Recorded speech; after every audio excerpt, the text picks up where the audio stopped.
And as Marco Rubio was confirmed for Secretary of State, how do you think he could impact the two main foreign conflicts in Ukraine and the Middle East? Well, I'm very worried that Trump, having said during the campaign that he would get Zelensky and Putin in a room together and solve Ukraine in 24 hours, that he's going to try to do that. He has also said this morning that he's going to name a special negotiator for the Ukraine-Russia conflict, which sounds to me like it's somebody who will report directly to Trump. But the general drift of Trump's policy on Ukraine, I'm very worried is going to end up favoring Russia. And what about Israel and the Middle East crisis? I think in the case of both Ukraine and the Middle East, what Trump really wants is to get these wars off the table. He doesn't want to be bothered with them. He doesn't want to have to deal with them.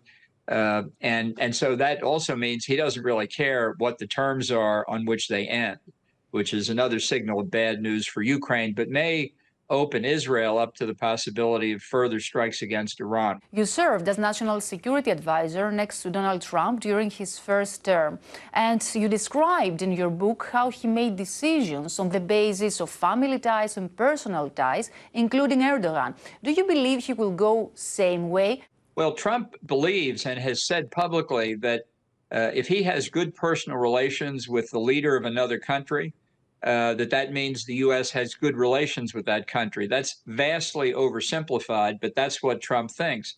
So with Turkey and Erdogan, he went from real hostility to Erdogan when they were imprisoning Pastor Brunson. Then Trump's relations with Erdogan became very warm, and I'm sure Erdogan looks to rekindle that relationship, probably has already started. And I think it leaves Prime Minister Mitsotakis in a somewhat difficult position. But I think the best advice to a friendly foreign leader is stay in touch with Trump, call him a lot, don't ask for much, but just stay in touch and get a good personal relationship.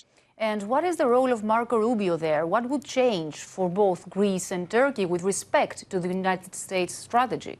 He would certainly like to avoid any further tensions between Greece and Turkey. That's obviously not anything we can deal with in many respects, but he's certainly been concerned about Turkey's position in the Middle East, in dealing with Israel and the larger question of Iran. He's been worried about Turkey's posture vis-a-vis Russia. So I think Turkey will remain a difficult relationship for the U.S.